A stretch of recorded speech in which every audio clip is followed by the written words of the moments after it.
Hello everyone, welcome to Spark Study. We have started with the construction of root locus. That means how to draw or design the root locus. And we have studied basically the three types of root locus and they are there. We have studied some of the rules. Let us recap all the roots. These are the root locus technique. And rule 1 says the root locus are symmetrical about a real axis. That means whatever the part of the root locus lies in the positive half of the j omega axis, that the mirror that should be lie in the negative half of the j omega axis. That means it will be symmetrical to the real axis. Rule 2 says that the number of poles and number of zeros. How does the root locus branch depend upon the numbers of rows and zeros? We try to understand this thing. Someone asked me about this rule to explain using some diagram. Let's say we have total 3 poles, p equal to and p1 equal to, let's say 1 and minus 1, and p2 equal to, let's say minus 5, and we have 0, that is z1 equal to minus 2, let's say. Fine. So we have three numbers of roots. One is pole, two poles and one zeros. So if you try to draw in S plane, we can find this is a pole over here, that is minus 1, and this is a 0 over here, that is nothing but the minus at minus 2, and we have a pole over here somewhere at minus 5. Okay, so it is clear that we have 2 poles and 1 0. How many poles? So 2 poles, that means there are 2 branch of root locus. It was clear here. The number of branches of root locus equal to number of poles, not equal to the pole, it's number of poles. So here I am having 2 poles, then I have 2 branches, and it is asking the number of branches terminating at 0 equal to number of 0. जितना भी 0 है उतना branch 0 में and होगा, क्योंकि root locus हमेशा open loop pole से शुरू होके ओपन लूप 0 तक ही जाता है. अगर यहाँ पे 2 पोल है 2 ब्रांच जनरेट होगा, लेकिन अगर एक 0 है उसमें तो एक एंड होगा ना, एक ही टर्मिनेट होगा, और जो बच जाएगा रिमेनिंग वाला, क्योंकि 2 क्रिएट हो रहा है लेकिन एक एंड हो रहा है, टर्मिनेट हो रहा है, तो एक रिमेन है. So that remaining locus will be terminate at infinite. That was clearly explained over here. So the number of branches of the root locus equal to number of poles, and the number of branches terminating at 0 equal to 0. तो यहाँ पे अगर देख लो, तो मैं अगर यहाँ पे कोई एक पॉइंट लूँ, ये पॉइंट के राइट साइड में कोई पोल या 0 नहीं है, तो मतलब ये टोटल रेंज जो है ना, यहाँ पे कोई भी रूट लोकस एग्जिस्ट नहीं करेगा. तो अगर यहाँ पे कोई पॉइंट ले लूँ तो हमको क्लियरली पता है कि जहाँ पे भी हम टेस्ट पॉइंट लेते हैं, from that test point will if you go right side and you see how many poles and zeros are available. So accordingly you can see here 1 poles are available. So total number p plus z, number of poles plus number of 0 to the right side of this test point equal to 1, and 1 is a odd number over here. So it is clear that this is a point on the root locus. Similarly अगर यहाँ पे एक point लूँ, यहाँ पे एक मतलब 0 से यहाँ, मतलब 0 से पोल के अंदर -2 से -1 के अंदर कोई भी अगर पॉइंट ले लूँ, सारे के सारे पॉइंट रूट लोकस के अंदर ही होंगे. तो उसका मतलब यहाँ से यहाँ तक एक रूट लोकस ब्रांच एग्जिस्ट करता है. और उसका डायरेक्शन क्या है? Obviously direction starts from the poles and and in 0. So it will be direction will be like this, from right to left, like this. Clear? तो ये हो गया रूट लोकस 1, मतलब एक ब्रांच है. दूसरा ब्रांच कहाँ मिलेगा? देखो, अगर यहाँ पे कोई एक पॉइंट लेते हैं, इसका राइट साइड में एक 0 है, एक पोल है, मतलब poles plus 0 equal to 2. 2 is not a odd number, so this point is not a valid root locus point. तो ये पोल्स दैट मीन्स -5 और -2 के अंदर कोई भी पॉइंट रूट लोकस के अंदर नहीं होंगे, क्योंकि अगर वहाँ पे in between -2 to -5 if you take any test point, then to the right of the test point the number of poles plus the number of zero will come out to be even number, which is not in our formula. Our formula says to the right of the test point our number of poles plus number of zeros should be odd number. तो यहाँ इन दोनों के बीच में कोई root locus नहीं है। तो अगर यहाँ पे लेंगे, देखो let me extend this line, अगर यहाँ पे लेंगे तो यहाँ से 1 2 3 मतलब 2 पोल 1 जीरो है, तो total number of poles plus number of zero equal to 3 which is a odd number. So this point can be a part of the root locus. So anywhere left to this -5, all the lines, all the points should be the part of the root locus, and it was clear that this is a thick line and this is also a root locus, and direction also starts from starts from the poles, so it will be like this. And we come to understand that there is another zero which may exist at infinite. So accordingly our formula says 2 pole 1 0 सही है, यहाँ पे तो हम दिखा दिया, लेकिन ये तो एक रूट लोकस है ना, रूट लोकस हमेशा शुरू होता है कहाँ से, पोल से शुरू होता है और एंड होता है जीरो से। यहाँ पे कोई एंड नहीं है, कोई जीरो नहीं है, इसीलिए ये टर्मिनेट हो रहा है इनफाइनाइट में। तो क्या हुआ, देखो यहाँ पे 2 पोल मतलब 2 ब्रांच, एक ब्रांच ये है और एक ब्रांच ये है। यहाँ पे 1 जीरो है तो एक टर्मिनेट हुआ, यहाँ से शुरू हुआ यहाँ पे टर्मिनेट हो गया, फाइन। लेकिन जो p माइनस जेड बच गया, सो p minus Z will terminate at infinite, that means 2 - 1 = 1। तो एक रूट लोकस इनफाइनाइट में टर्मिनेट हो रहा है, समझ में आ गया। तो यहाँ पे मतलब लाइन एक रियल एक्सिस में है तो ठीक है, अगर कहीं कहीं ऐसे भी होता है ना, ऐसे भी होता है, कहीं कहीं ऐसे भी होता है। So when you study the problem will try to understand all those thing clearly. Okay, rule 3 says a point on the real axis lie in the root locus if the number of open loop poles and zero the right side, तो जो मैं explain कर लिया already, so you have gone through this. Then we have rule 4, ये भी सही मैं बता लिया ऑलरेडी, p माइनस जेड जो बच गया वो टर्मिनेट होगा इनफाइनाइट में। एंड हाँ, रूल 5 क्या बोला था कि एक स्ट्रेट लाइन होता है जो कि रियल एक्सिस को इंटरसेक्ट करते हैं, और that point equal to that point is called the centre the origin, and वो जो लाइन से उस लाइन को आसिम्टोट्स बोलते हैं, और जो एंगल क्रिएट करता है वो थीटा होता है। तो अगर हम इसको एक्सप्लेन करेंगे डायग्राम के माध्यम से, लेट से ये मेरा एस प्लेन है और कहीं से कहीं मुझे मिल गया कि ये मेरा सेंट्रॉयड है। तो सेंट्रॉयड के लिए फॉर्मूला तो होता ही है, तो एक सेंट्रॉयड मिल गया। तो यह सेंट्रॉयड अगर मिल गया उसका मतलब, सी if you have a centroid then you must have asymptotes, clear, because asymptotes when cross with real axis then it creates centroid. That means अगर centroid डेवलप हो रहा है तो asymptotes से एंड वाइस वर्सा। तो अगर यहाँ पे दो, लेट से 2 asymptotes है, कैसे होगा, एक asymptotes ऐसा ही है और एक ऐसा है। लेट से कि ऐसे मतलब गारंटी नहीं दिया होगी, 2 से भी ज़्यादा हो सकता है, एक भी हो सकता है, कोई दिक्कत नहीं। तो ये जो एंगल क्रिएट कर रहा है with respect to positive real axis, ये तो पॉजिटिव रियल एक्सिस है ना, ये एंगल उल्टा नहीं है, इधर से नहीं है, ये angle this called theta.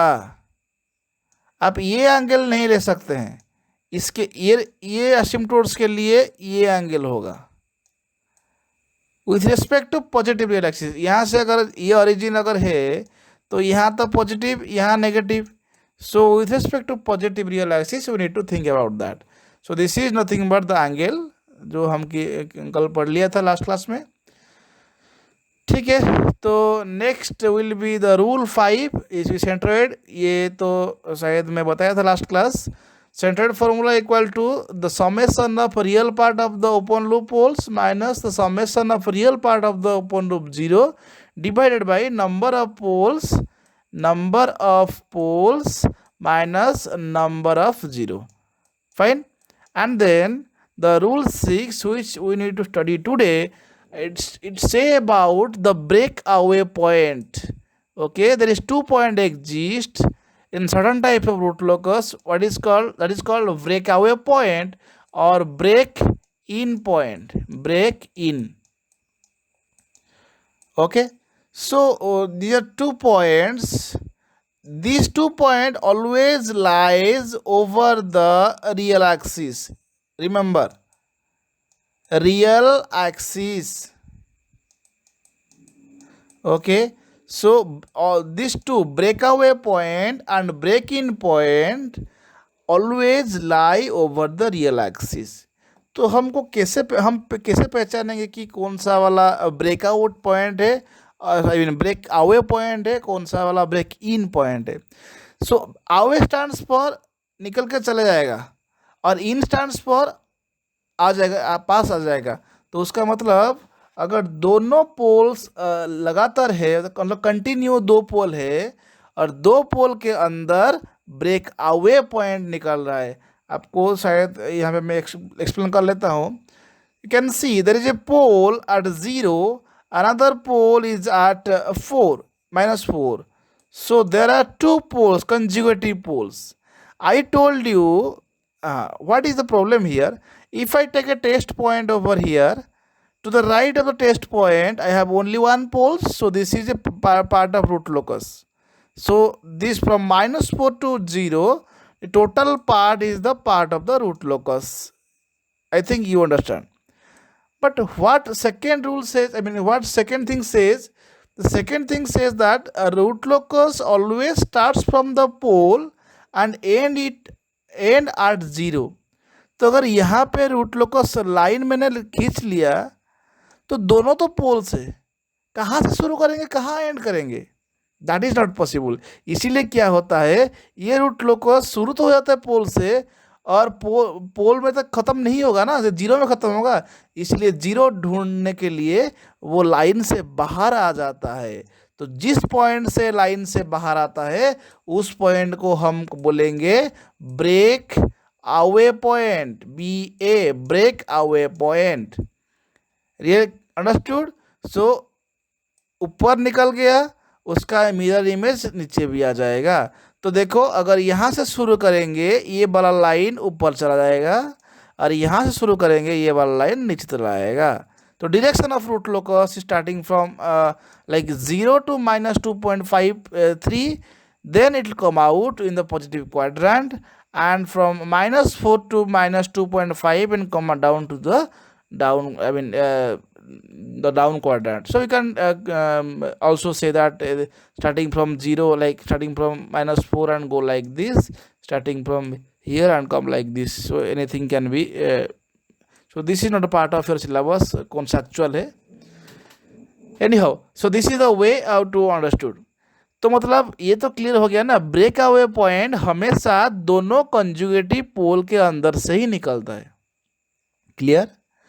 And दोनों कंजुगेटिव 0 के अंदर ब्रेक इन पॉइंट लाई करता है. देखो यहाँ से मतलब 0 को ढूंढते हुए रूट लोकस बाहर निकल गया और यहाँ पे 0, उसको 0 मिला है और यहाँ पे भी एक 0 मिला है, दोनों कंजुगेटिव 0 मिल गया. तो ये वाला रूट लोकस वाला कन्फ्यूज हो जाएगा, कहाँ जाऊँ तो कहाँ जाऊँ. तो इसलिए क्या किया, ये आके इन दोनों के बीच में घुस गया. ठीक है, ये दोनों के बीच में घुस गया. उसके बाद ये दिखा कि और एक लाइन आ रहा है और एक रूट लोकस भी आ रहा है उसके साथ, तो वो भी दोनों के बीच में घुस गया. तो फिर आपस में समझौता करके एक एक को खुद रख लिए, मतलब ये इसको ले लिया और ये इसको ले लिया. तो इसलिए direction of the lines you can C from the arrow. So it will come like this and go like this and come like this and go like this. So if you try to make the lines, if it starts from this line, then you try to make like this direction, or if it starts from here, then you try to make like this. समझ में आ रहा है ना.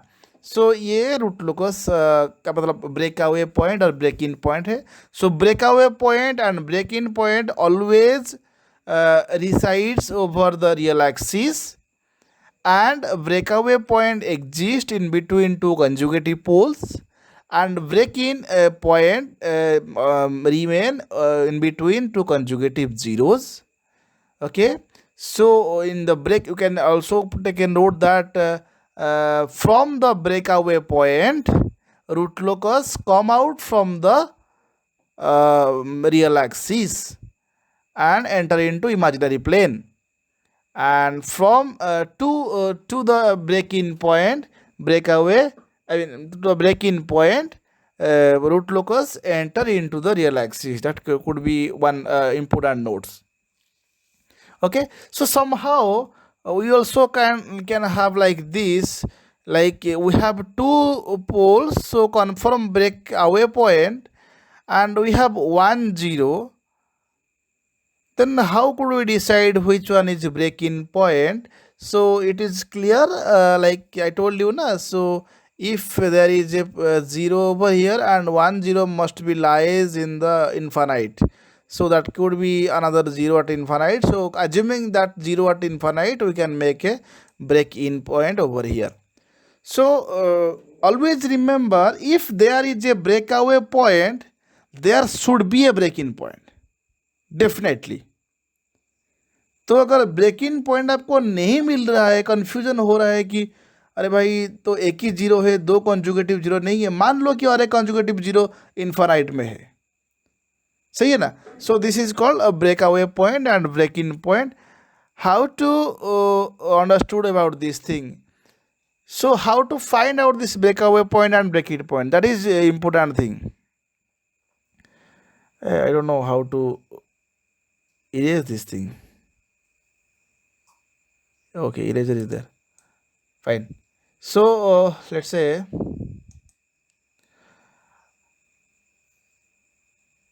I know, I have idea ki where my breakaway point and break-in point exist. That means breakaway point exists is at in between two pole, and break-in point exists in between two zero. Fine, but exact point do I know? I mean, from which points I should draw the line? I do not know. So that has a formula to make it. The breakout point, who is and point at which the root locus get breaks of the root locus are the solution of dk by ds equal to 0. So when you take the auxiliary equation, take the first derivative and equate to 0, from that point you can make that you can find the point where the root locus come out. So actually breakaway point are the point at which multiple roots of the characteristic equation occurs. This can be written by rewriting the characteristic equation and solving for the value of s. तो आपको characteristic equation ले लेना है, उसका derivative निकाल देना है, और उसका डेरिवेटिव निकलने के बाद जो एस का वैल्यू, आई मीन रूट्स निकलेगा. मतलब लेट्स से कि after taking the derivative you are reaching with a quadratic equation. That means two numbers of root are available. Okay, always remember, जितना भी रूट्स निकलेगा आपका, सिर्फ एक ही रूट्स और एक रूट सेटिस्फाई करेगा as a break away point और ब्रेक इन पॉइंट, और दोनों और रिमेनिंग रूट सेटिस्फाई नहीं करेंगे. क्यों नहीं करेंगे? अब इतना तो समझ में आ रहा होगा ना. दोनों पोल के बीच में एक ही ब्रेकआउट पॉइंट एग्जिस्ट है. अगर दोनों पोल के अंदर 3-4 ब्रेकआउट पॉइंट एग्जिस्ट होगा तो कहाँ से मतलब आपका रूट लोकस ब्रेक करेगा? डेट नॉट पॉसिबल ना. सो दोनों पोल के अंदर सिर्फ एक ही ब्रेकआउट पॉइंट एग्जिस्ट करेगा.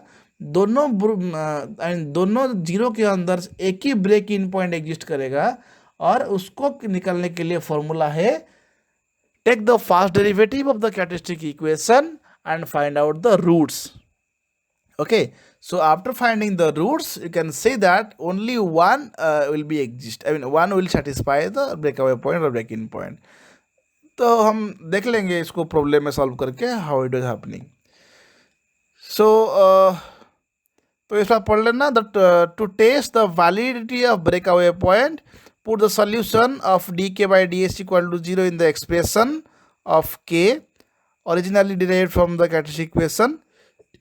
If k comes out to be positive then ba should be valid, otherwise not. ये लास्ट पॉइंट जो है ना, ये वैलिडिटी चेक करने के लिए है. अगर आपके पास पोल्स और जीरोज नहीं है, you have not defined or you have not found out the poles and zeros, then you need to go with this formula. So you need to find out the first you need to find out the characteristic equation, then first derivative, then equate to 0, then you need to find out the roots. Then the roots, if say you are getting two roots, so you have to put the value of k as the roots. I mean, you have to put the value of s as any roots and find out the value of k. If k is positive, then that point is the valid point. But this is not necessary, because we have already s plane. अगर हमको roots मिल गया तो हम directly देख लेंगे भाई ये root दोनों पोल के बीच में है या नहीं, डायरेक्टली मिल जाएगा, कोई दिक्कत नहीं. चलो रूल 6 तो ख़त्म हो गया. देन रूल 6 का जो मतलब एक्सटेंशन है, so have some 4 points. The branches of root locus either approach or leave the breakaway point. तो इसको कॉमन लेके उसको बोल दिया breakaway point. तो मैंने आपको सिखाया क्या, यहाँ पे थोड़ा सा मॉडिफिकेशन कर दो. The branches of root locus approach at break in point and leaves at breakaway point. थोड़ा सा चेंज कर दो यहाँ पे. So the point at an angle of 180 degree by N, जितना एंगल से निकल के जाएगा that angle is 180 degree by N, where N is the number of branches approaching और लीविंग द ब्रेकअवे पॉइंट. ठीक है. तो हो भी सकता है कि लाइक कोई एक रूट लोकस में एक पॉइंट से 2-3, अगर मैं इसे ड्रा कर दूँ, कन्फ्यूजन दूर कर लेते हैं. तो लेट से यहाँ पे आपका एक है, लेट से यहाँ पे एक पोल है, यहाँ पे एक पोल है, यहाँ पे एक जीरो है, यहाँ पे एक जीरो है, यहाँ पे एक पोल है. Then we have 2 more zero over here. So for make you understand, don't confuse, for make you understand. So दोनों पोल के बीच में तो ब्रेक अवे पॉइंट निकलता है एंड दोनों जीरो के बीच में ब्रेक इन पॉइंट निकल रहा है. सो यहाँ पे 2 कंजुगेटिव जीरोज है, दोनों पेयर, तो दोनों ब्रेक इन पॉइंट यहाँ पे एक अंदर जाएगा, यहाँ पे भी एक अंदर जाएगा. तो यहाँ से दोनों निकलेगा क्योंकि एक ही पेयर ऑफ है ना, तो यहाँ पे दोनों निकलेगा. तो ये जो एंगल है ना, ये जो एंगल विथ रिस्पेक्ट टू और x axis, I mean real axis, positive real axis, that can be found out by 180 divided by how much, 180 divided by n. तो यहाँ पे तो हम लोग नॉर्मली कैसे करते हैं कि लाइक 2 poles 2 0, तो यहाँ पे एक ऐसे जा रहा है, यहाँ पे एक ऐसे आ रहा है, तो 2 ब्रांच एग्जिस्ट हियर. यहाँ पे तो 2 हो गया, नीचे भी 2 आ जाएगा, 4 हो जाएगा. कि ऐसे प्रॉब्लम आपको नहीं आता है. बट यहाँ पे क्या है, एक ऊपर चला जाएगा, एक नीचे. So n equal to 2 here, so 180 divided by 2 equal to 90 degree. तो यहाँ पे ये 90 डिग्री है. सो 90 डिग्री से ही निकल के थोड़ा सा फिर बेंड हो जाएगा, फिर यहाँ रीच कर जाएगा. तो that is the point number 1, try to make you understand. So the complex conjugate part of the branches of the root locus approaching or leaving breakaway point is a circle in certain case only. ये तो circle हो गया ना, ठीक है. So whenever there are 2 adjacently placed poles or zeros lies on the real axis with a section of real axis between them as a part of the root locus, जो कि मैंने explain कर लिया already. Then these exist a breakaway point between them, that either breakaway point or break-in point. You need to take the notes. ये लोग क्या किए, commonly दोनों पॉइंट को ब्रेक अवे पॉइंट बोल दिए. तो याद रखो, एक ब्रेक अवे पॉइंट होगा दोनों पोल के बीच में, एक ब्रेक इन पॉइंट होगा दोनों जीरो के बीच में. So whenever there is a zero on the real axis and left side of the zero there is no poles और no zeros on the real axis, with the entire section of the real axis to the left side of that zero is a part of the root locus, जो कि मैंने बता दिया था एक zero infinite में होंगे. These and these exist break away and break in point to the left side of the 0. So this is all about these rules. Let's go to the next rule, that is called rule 7. यहाँ पे rule 7 में क्या आता है, the point of intersection of the root locus branches with the imaginary axis can be determined by the use of Routh criteria. यहाँ पे राउथ criteria का भी यूज हो सकता है, ये ध्यान रखो। अगर आपके लिए इस टाइप का रूट लोकस बनेगा या फिर इस टाइप का रूट लोकस बनेगा, ये दोनों के लिए, क्योंकि मैं जो सर्कल वाला ऑलरेडी समझा चुका हूँ। सर्कल वाला exist whenever 2 conjugative poles and 2 conjugative 0 है। तो आपको ध्यान ऐसा रखना है कि अगर फर्स्ट स्टेप आपको पोल्स और 0 निकालना है एंड ड्रॉ कर देना है एस प्लेन में, फिर देखना है कि कंजुगेटिव पोल्स एंड कंजुगेटिव 0 आ रहा है कि नहीं आ रहा है। अगर आ रहा है तो हमारा टेक्निक क्या है, सर्कल बनाने का। अगर नहीं आ रहा है कंजुगेटिव पोल्स कंजुगेटिव जीरोस, तो नया टेक्निक है कुछ इस टाइप का, ठीक है। तो ये बेसिकल टेक्निक्स है। फिर ये दोनों के बीच में से कैसे हम किसको चूज करेंगे वो भी मैं बता दूंगा, थोड़ा सब्र करो। तो the points of intersection of the root locus branches with the, देखो ये रूट लोकस ब्रांचेस है, ये यहाँ पे इमेजिनरी एक्सिस को इंटरसेक्ट कर रहा है। अगर इसका बात लेंगे तो यहाँ पे इसको इंटरसेक्ट कर रहा है, तो ये वाला इंटरसेक्शन पॉइंट भी हमको निकालना है ना। हाँ, एक पॉइंट मैं भूल गया था, असिम्प्टोट्स क्यों निकालते। वन कैन आस्क मी, अगर मैंने एक रूट लोकस का एस्प्लेन बना दिया, let's say I have a centroid over here and I will have a asymptotes like this, okay, so I have asymptote like this. So always remember the root locus always parallel to the asymptotes. अगर root locus यहाँ से शुरू हो रहा है, let's say I have poles, I mean let's say don't bother about that. Let's say I have one pole over here, okay, yeah, 1 0 over here. तो मतलब ये वाला लाइन तो कंटिन्यू हमारा हो जाएगा ना रूट लोकस का लाइन। तो अगर यहाँ पे ब्रेकअवे, या फिर ले लो यहाँ पे एक पोल है, यहाँ पे भी और एक पोल है, दोनों पोल है, तो यहाँ पे ब्रेकअवे पॉइंट एग्जिस्ट करेगा। और यहाँ पे जो ब्रेकअवे पॉइंट और कंटिन्यू 0 नहीं है, ठीक है। अगर कंटिन्यू 0 होगा तो ब्रेक इन पॉइंट हो जाएगा, मतलब सर्कुलर काइंड का हो जाएगा। अगर कंटिन्यू 0 नहीं है तो दूसरा काइंड सोचना पड़ेगा। यहाँ पे ब्रेक अवे तो होगा लेकिन ब्रेक इन नहीं हो पा रहा है, तो what should we do, the root locus always parallel to the asymptotes. so ऐसे एक जाएगा, मान लो कि एक 0 at इन्फानाइट है और दूसरा वाला ऐसे आ जाएगा नीचे, क्योंकि ये मिरर इमेज होता है ना, और ये वाला रूट लोकस भी इन्फानाइट में है। देखो यहाँ पे कैसे हुआ, सो ये असिम्प्टोट से, ये भी असिम्प्टोट से, और रूट लोकस मेरा ये निकल के आया, तो यहाँ से देखो ये चला के गया इन्फानाइट तक, यहाँ से भी ये चला गया, मतलब ये एक रूट लोकस है, टोटल कंटिन्यू एक रूट लोकस है, और इसका मिरर इमेज नीचे है। तो ये देखो पोल्स यहाँ पे, एक पोल यहाँ पे है, ठीक है, ये पोल से ऐसे निकल के आया, पोल से निकल के आके इधर चला गया, और यहाँ से देखो कहीं पे और एक पोल होगा, यहाँ पे और एक पोल है, यहाँ पोल रख के इधर चला गया। फिर यहाँ से एक पोल शायद है, यहाँ पे एक पोल है, ये पोल से आके ये निकल के इधर चला गया, और ये पोल से आके इधर जाके यहाँ चला गया। तो 4 ब्रांच, ये धीरे धीरे आपको समझ में आ जाएगा, डोंट वरी अबाउट दैट, क्योंकि हमको जितना सा पोल होंगे उतना सा तो ब्रांच होगा ना, तो उसके हिसाब से हमको डिजाइन करना है। चलो सही है। यहाँ पे देखो लाइक आपका अगर इमेजिनरी पोल्स नहीं होंगे, तो अगर इमेजिनरी पोल्स नहीं होंगे रूट लोकस लाइन कुछ इस टाइप का बनेगा। अगर इमेजिनरी पोल्स आ गया तो रूट लोकस लाइन कुछ इस टाइप का बनेगा, ये वाला। ये तो सेम ही है ना, कोई दिक्कत नहीं। ये देखो, ये इसको कंसिडर करो, इसको ये वाला को भूल जाओ, कन्फ्यूजन क्रिएट कर रहा है। तो यहाँ पे देखो एक पोल है और पोल से तो निकलता है, यहाँ पे देखो एक पोल है और लाइन में पोल नहीं है या फिर 0 भी नहीं है, तो मतलब राइट साइड में एक ही पोल है, तो ये टोटल लाइन जो है टर्मिनेट हो रहा है इनफाइनाइट में, ये एक रूट लोकस लाइन है।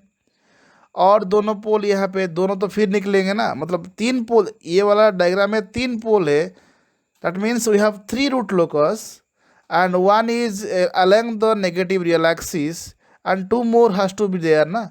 So one more starts from this pole, that is minus 17.4. So this value exactly I don't know what the value, and और एक यहाँ पे है, तो यहाँ से शुरू तो हो जाएगा, बट ये कहाँ जाएगा, ये जाएगा in this direction towards infinite with parallel to the asymptotes. Similarly ये भी ऐसा होगा। तो यहाँ पे क्वेश्चन आ रहा है ये कितना एंगल में जाएगा। So this angle always measured with the positive real axis, उसको देख के मेजर करेंगे। ये लाइन ऐसे नहीं जाएगा, ठीक है, ऐसे नहीं जाएगा, ये नीचे होके आएगा, ठीक है। तो ये जो एंगल होगा इसको बोलेंगे एंगल ऑफ डिपार्चर। क्या बोलेंगे? Angle of departure. तो अगर इमेजिनरी पोल से तो जितना एंगल से वो डिपार्ट कर रहा है that angle is called as angle of departure. सही है ना? लेकिन ऐसा भी हो सकता है कि यहाँ पे पोल एग्जिस्ट नहीं कर रहा है और यहाँ पे जीरो एग्जिस्ट कर रहा है। Let me draw like this somewhere. यहाँ पे एक पोल है, सही है, बट यहाँ पे कॉम्प्लेक्स जीरोज है, तो जीरो तो अप्रोच करेगा ना। और ये तो हमारा आपका जो सेंट्रॉइड, आई मीन क्या उसको बोलते हैं, क्या बोलते हैं इसको, ये लाइन को सोचो, एसिम्पटोट्स। ओके, सो ये भी जीरो है ना, तो यहाँ पे तो मतलब रूट लोकस निकल के नहीं जाएगा, सो यहाँ पे अंदर आ जाएगा। तो it could be like this, it could be like this. तो यहाँ पे अगर हॉरिजॉन्टल लाइन ड्रा करेंगे पैरेलल टू रियल एक्सिस, जितना एंगल में एंटर करेगा उस एंगल को हम बोलेंगे angle of arrival. Fine. So the angle of arrival and angle of departure. So angle of departure will exist if there is a complex pole, I mean complex conjugate pole, and angle of arrival exists when there is a complex conjugate zeros. Remember this thing.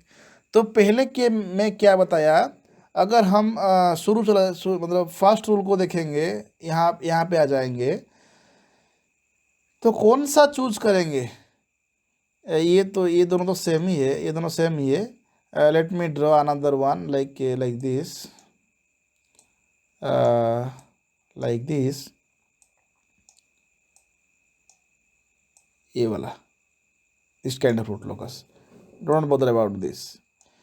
अगर first step में हमको पता चल जाएगा कि मैं पोल निकालूंगा और जीरो भी निकालूंगा, अगर ये दोनों के पोल्स एंड जीरोज को मैं प्लॉट कर दूंगा एस प्लेन में, फिर मैं देख लूँगा भाई यहाँ पे कंजुगेट, आई मीन मतलब यहाँ पे पोल है, यहाँ पे पोल है, ऐसे कोई है क्या? मतलब दोनों पोल आसपास है या फिर दोनों जीरो आसपास है। अगर ऐसे हो रहा है तो हमारा रूट लोकस कुछ सर्कल टाइप का बनेगा, तो हम इसका स्टेप फॉलो करेंगे, ठीक है। अगर ऐसा नहीं हो रहा है, मतलब दोनों कंजुगेटिव पोल्स या कंजुगेटिव जीरोज नहीं है, तो इधर ये हो सकता है और ये हो सकता है, तो कौन सा होगा? फिर हम देखेंगे जो पोल हम निकले थे यहाँ पे पोल्स या जीरो, जो भी हम outcome of the poles and zeros, if those poles and zeros are actually real, अगर रियल पोल्स एंड जीरोज आ रहा है तो हमारा रूट लोकस कुछ इस टाइप का बनेगा। या फिर अगर कॉम्प्लेक्स कंजुगेट पोल्स आ रहा है या फिर कॉम्प्लेक्स कंजुगेट जीरोज आ रहा है तो हमारा रूट लोकस कुछ इस टाइप का बनेगा। ये वेरी इंपॉर्टेंट पॉइंट है। तो ये इसलिए मैं बोल रहा हूँ कि ये एक्चुअली तुम्हारा टाइम कंजप्शन बहुत कम कर लेता है। रूट लोकस सबसे मतलब मार्क्स तो सेम ही है, मैक्सिमम मार्क्स 10 हो या 20 हो, जो भी हो, लेकिन ये बहुत टाइम कंज्यूम कर लेता है। Okay, so that's why students try to come out from the root locus and choose the next question. But if both the questions are root locus, either this root locus or that root locus, what should you do? So at that time you have to apply your presence of mind while drawing the root locus. Okay, so we have completed with rule number 7. Then next, what's it? The point of intersection of the root locus branches with the imaginary axis can be determined by the uses of Routh criteria.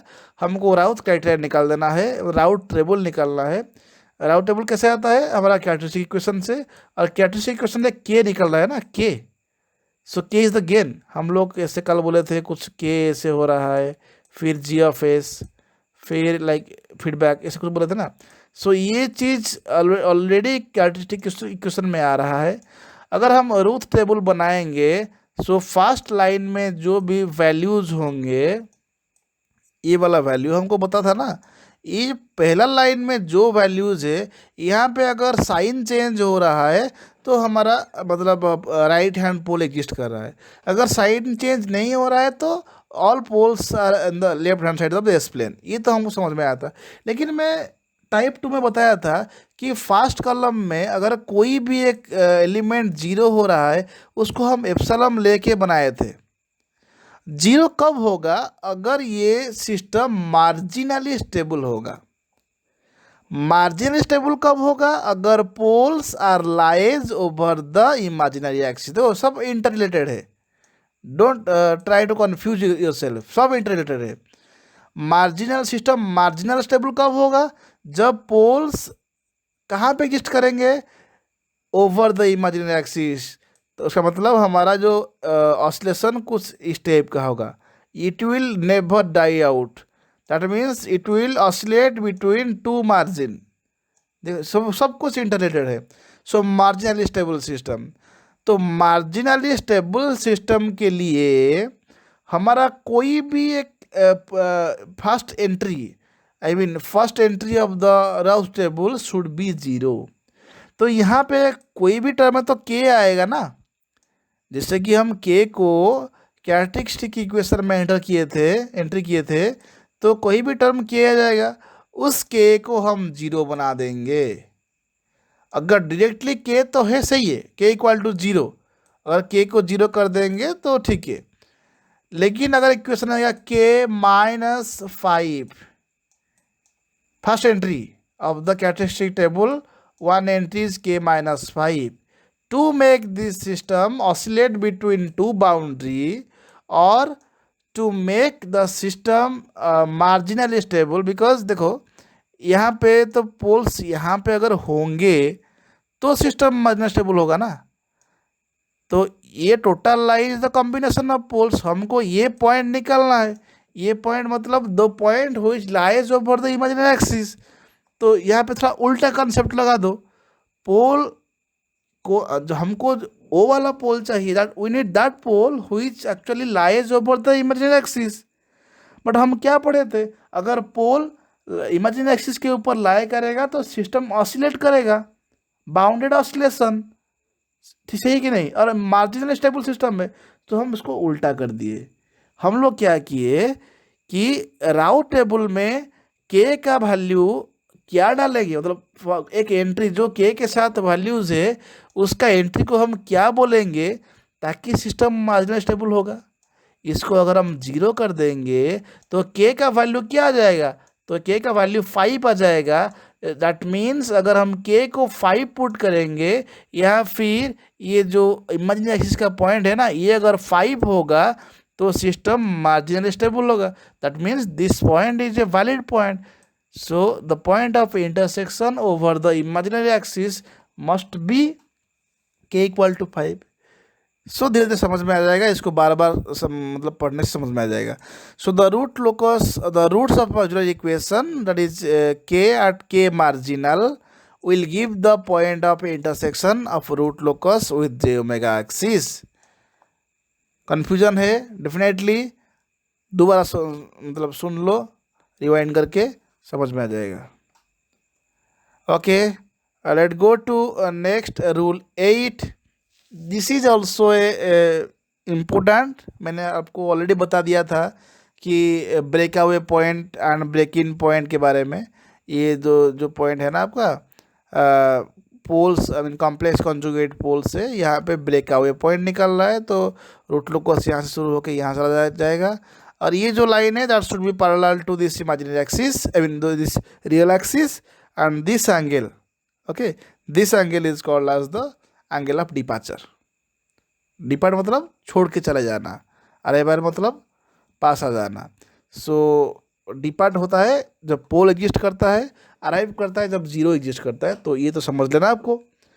यहाँ पे confusion create हो रहा है always सारे students का, तो ध्यान रखना ये वाला पॉइंट। अगर कॉम्प्लेक्स कंजुगेट वाला पोल तुम्हारा आ गया एग्जाम में तो फिर समझ लो। So the angle of departure is obtained when the complex pole terminate at infinite, means complex pole जब एग्जिस्ट करेगा तो एंगल ऑफ डिपार्चर हमको ध्यान देना पड़ेगा। So the angle of departure is a tangent to the root locus at the complex pole. छोड़ो। So the angle of departure from an open loop complex pole is given by, ये formula है, इसको रट लेना। क्या है formula? Theta D और phi D means angle of departure equal to plus minus, क्योंकि एक ऊपर से आता है ना और एक नीचे से आता है, दोनों पोल से, मतलब लाइक दिस। सो ये मतलब माइनस होगा, ये प्लस होगा। So plus minus 180 degree plus theta. यहाँ पे थीटा मेक्स प्रॉब्लम, इसको आपको देखना चाहिए थीटा क्या होता है। So don't bother about this Q here now. So theta equal to sum of real part, I mean sum of distance from all the poles to that point minus sum of distance of all the zeros to that point. यहाँ पे आप लोग का coordinate geometry concept आएगा। जिसको coordinate geometry याद है तो समझ लो, अगर नहीं याद है तो फिर पढ़ लो, सही है ना। तो ये वाला फॉर्मूला याद रख लो। फिर एंगल ऑफ अराइवल के लिए ये वाला साइन जस्ट माइनस हो जाएगा, ये दोनों ध्यान रखना। So when theta is angle contributed to this pole, all the poles loops are zeros. Similarly, the angle of arrival is obtained when the poles terminate at complex zero. ये मैं बता दिया था ऑलरेडी। तो क्या ये जो समेशन ऑफ पोल्स जो बताया था ना, कैसे देखेंगे यहाँ पे, चलो यहाँ देख लेते हैं। इरेजर ये सबको हटा देना प्लीज़। हाँ, तो मैंने बताया था कि आपको एंगल ऑफ अराइवल और एंगल ऑफ डिपार्चर के बारे में। तो यहाँ पे तो पोल एग्जिस्ट कर रहा है तो एंगल ऑफ डिपार्चर होगा। ये एंगल कैसे निकालेंगे, इसका फॉर्मूला हम देखे थे 180 प्लस थीटा शायद, so plus minus 180 degree plus theta और प्लस फाई जो भी हो, सही है ना। तो ये वाला फॉर्मूला के साथ हम अगर जाएंगे तो ये थीटा निकालना है। तो मैंने क्या बोला था, थीटा का वैल्यू क्या है। So theta is equal to, हमको यहाँ पे थीटा निकालना है ना, ये वाला पोल के लिए। ये वाला पोल के लिए हम देखेंगे दूसरा कितना पोल से, यहाँ पे देखो एक पोल है, यहाँ पे एक पोल है, और पोल्स नहीं है। तो यहाँ से एक लाइन हम ड्रॉ करेंगे यहाँ तक, यहाँ से एक लाइन ड्रॉ करेंगे हम यहाँ तक, और ये दोनों लाइन का डिस्टेंस हमको निकालना है। कैसे निकालेंगे आपको तो पता होगा, अगर नहीं पता है तो थोड़ा सा ब्रेन लगाओ। यहाँ पे आपको लाइक ये दोनों डिस्टेंस तो इजीली मिल जाएगा, क्योंकि आपको ये वाला point let's say 5 plus J2 और I2, मतलब यहाँ से यहाँ तक 2 है, तो यहाँ से यहाँ तक 2 होगा, -2 होगा। सो 2 + 2 = 4। ये डिस्टेंस यहाँ से यहाँ तक डिस्टेंस 4 हो गया। फिर यहाँ से यहाँ तक डिस्टेंस आपको निकालना है। ये भाई आपका काम है, कैसे करेंगे आपको समझ में आना चाहिए। चलो फिर मैं समझा देता हूँ कैसे होगा। ये डिस्टेंस आपको पता है, ये इमेजिनरी डिस्टेंस है। ये डिस्टेंस आपको पता है, ये रियल डिस्टेंस है। अरे भाई ये अगर मिल गया और ये अगर मिल गया तो आपको पाइथागोरस थ्योरम यूज करके ये डिस्टेंस आराम से निकाल सकते हैं, सही है ना। चलो ये डिस्टेंस भी निकल गया। फिर मैं बोला था कि थीटा और phi equal to sum of the distance from all the poles. तो ये डिस्टेंस D1 ले लो प्लस D2 ले लो। तो ये इम्पोर्टेंट है कि तुम्हारा कितना पोल और कितना जीरो का आ रहा है। That makes actually problem. So अगर देख लेना, अगर एग्जाम में दोनों क्वेश्चन इधर और में रूट लोकस है अगर कोई भी रूट लोकस, पहले देख लेना कि कॉम्प्लेक्स कॉन्जुगेट आ रहा है क्या। अगर कॉम्प्लेक्स कॉन्जुगेट आ रहा है उसको स्किप कर देना, क्योंकि वो टाइम कंज्यूम बहुत ले लेता है, टाइम ले लेता है, तो दूसरा वाला कर लेना। अगर दोनों कॉम्प्लेक्स कॉन्जुगेट आ रहा है तो फिर सोच लो फिर अपना क्या करना है। And minus the summation of all the distance from the zero. So यहाँ पे अगर एक जीरो होगा तो ये डिस्टेंस आपको निकालना पड़ेगा, क्योंकि यहाँ पे जीरो नहीं है तो ये कोई वैल्यू नहीं रखता है, तो ये जीरो हो जाएगा। सो ये थीटा का वैल्यू कुछ आ रहा है, सो 180 के साथ ऐड कर दो, तो दोनों एंगल, ये वाला एंगल एंड ये वाला एंगल निकल जाएगा। So that is called angle of departure and angle of arrival. सही है, तो ये चीज़ को आपको थोड़ा सा ध्यान देना है। आप ट्राई करो, मतलब कुछ डिफरेंट पोल्स एंड जीरोज आपका रफ नोटबुक में ड्रॉ करके उसको उसका मतलब एंगल ऑफ अराइवल और डिपार्चर ड्रॉ करके। तो मैंने एक प्रॉब्लम ऑलरेडी ले लिया जो कि मैं दिखाऊंगा आपको, उसमें कुछ इस कंसेप्ट यूज हो रहा है। एंड रूल 8 क्या बोल रहा है, so when phi is the net angle contribution at the zero, at that zero, so for all other open loop poles and zeros, the angle of departure and angle of arrival are always measured from the horizontal axis, जो कि मैं आपको already दिखा चुका हूँ। So the value of k for a particular route location so can be obtained from the actual drawn route locus plot by substituting the phasor length। हमको के का वैल्यू अगर निकालना है तो निकाल सकते हैं। कैसे करेंगे, the product of phasor length from so to all the open loop poles, मतलब जहाँ जहाँ पे हमको वैल्यू चाहिए, that is called so, and divide by the product of phasor length from so to all the open loop zero. यहाँ पे product लेंगे, उससे पहले हम सम लिए थे, यहाँ पे प्रोडक्ट लेंगे। तो ये वाला रूल 8 आपको, ये मतलब एक के वाला शायद ज़रूरत नहीं है, इतना बड़ा सा क्वेश्चन कभी नहीं आता है। So which is basically derived from the magnitude criteria. Here it is, it should be noted that same scale must be employed. Scale को आपको सही लेना है, स्केल में गड़बड़ी हो गया तो सब खत्म। For both the real and imaginary axis of the root locus plot in the complex S plane. This is all about rule 8.